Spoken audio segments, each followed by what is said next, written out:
We're back to debate a measure that we debated 2 years ago, and I'll start in a similar fashion with an acknowledgement to the sponsor that I know that his intentions are good and that he has wrestled with this issue in a way that you would hope that a public official would wrestle with an issue.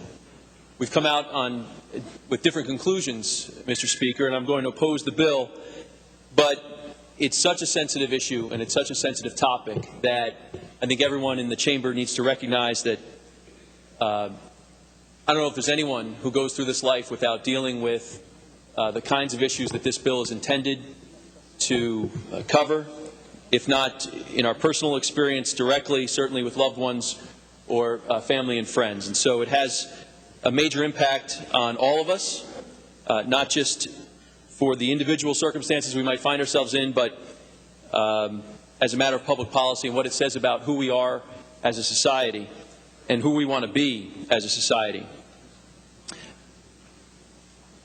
I don't think this bill makes our state more compassionate. We talked about that a little bit 2 years ago, but when someone is reaching the end of their life and they are in pain or they are in fear and they don't know what comes next or they don't know what to do, I think we have an obligation to them to love them and to help them through that time, not to encourage them to prematurely end their lives.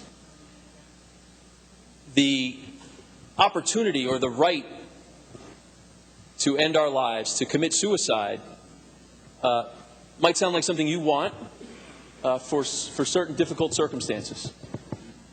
But I think we've all had family members, we've had friends, especially seniors, who are sick, disabled, who don't want to be a burden on their families anymore, or they don't want to be a burden on the taxpayers anymore, or they're worried about preserving their estate for their children and their grandchildren.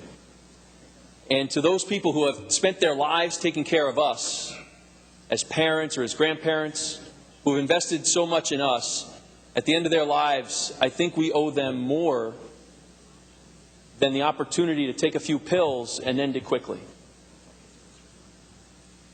I think we all know that seniors in that position wouldn't see this as a right to die. They'd almost see it as an obligation to die. And I don't want to live in a state or a country that gives the impression to people who are disabled or sick or dying that they have an obligation to end it quickly, to preserve their assets for us, or so that they're not a burden for us. So we don't have to drive to their house anymore, or help them bathe, or help them clean, or help them shop, whatever it is. They don't have an obligation to us. We have an obligation to them. This bill, I think, flips that on its head, and I'm very disturbed about it, very, very concerned about it. We also talked about the inequality that this bill creates. Our nation is founded on the basic premise that we are all created equal. Equal before the law, equal in opportunity, equal regardless of our race or our gender or our ethnicity or our height or our weight or whatever it is.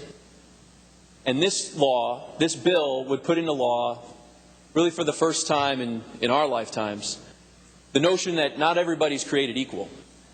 That everybody has an inalienable right to life except those people who are really, really sick or really, really depressed or really, really want to end it.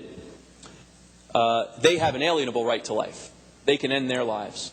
And whenever a state decides that some lives are more valuable than others, not only are we less equal, but we're less free.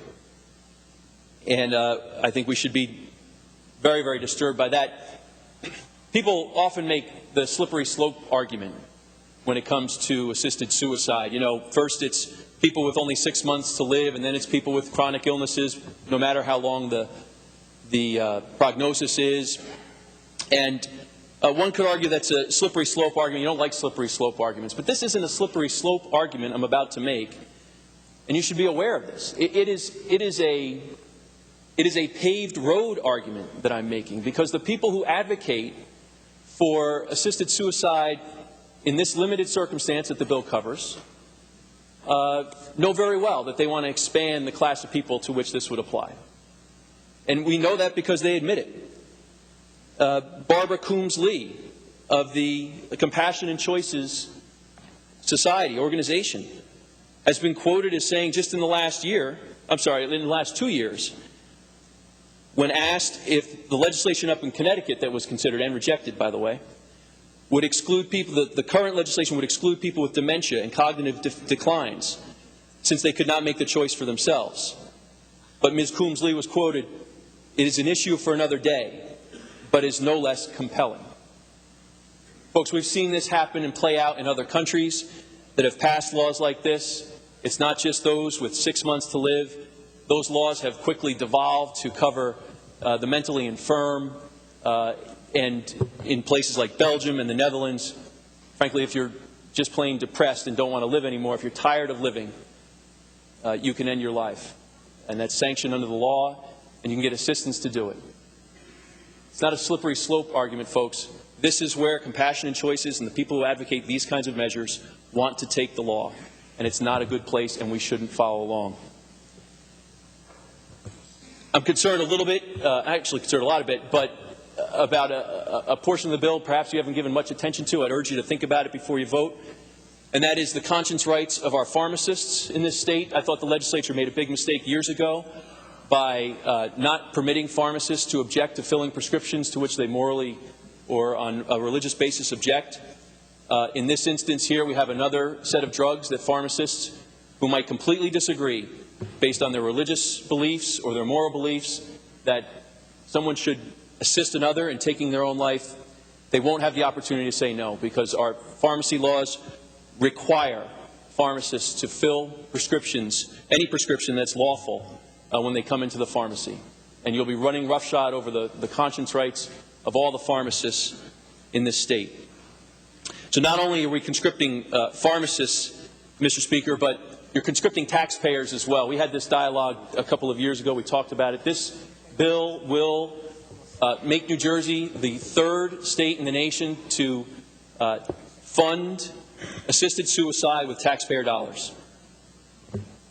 And it's only going to be state dollars under Medicaid because the federal government has prohibited it. I want to read a quote from an American president from a few years back on this issue and on the issue of funding. The president said, "Over the years, I have clearly expressed my personal opposition to assisted suicide, and I continue to believe that assisted suicide is wrong.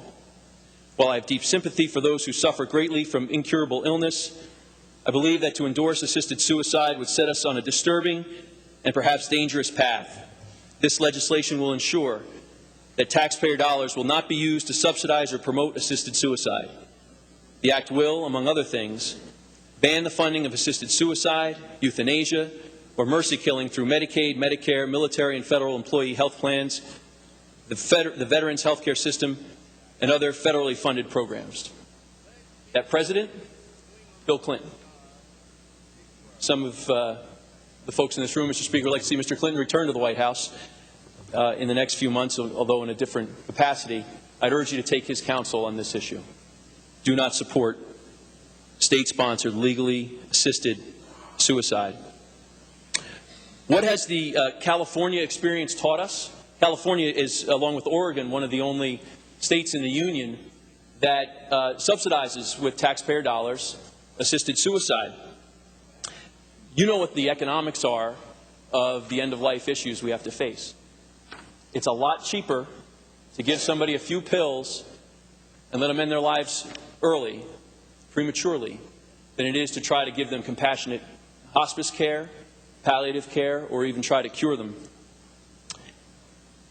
And as a result of that, in California, the state will pay $5,400 for a patient for assisted suicide drugs, but a recent study has shown that only 1 in 3 Medi-Cal recipients ever get a chance at cancer treatments and can't often obtain second opinions because the cost-benefit analysis is so clear and so easy for state bureaucrats to make. It's easier to kill their patients than to try to cure them or even to try to comfort them. We have better options, Mr. Speaker, and we're better than that. People at the end of their lives, if they're suffering from debilitating illness, if they have just a little bit of time left in this world, we can treat them with palliative care, with hospice care, with far greater generosity than the encouragement to prematurely end their lives.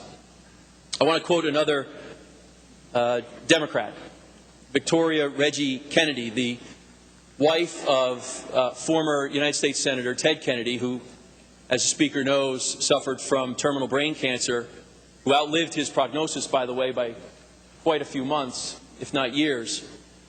But Mrs. Kennedy is a passionate opponent of physician-assisted suicide.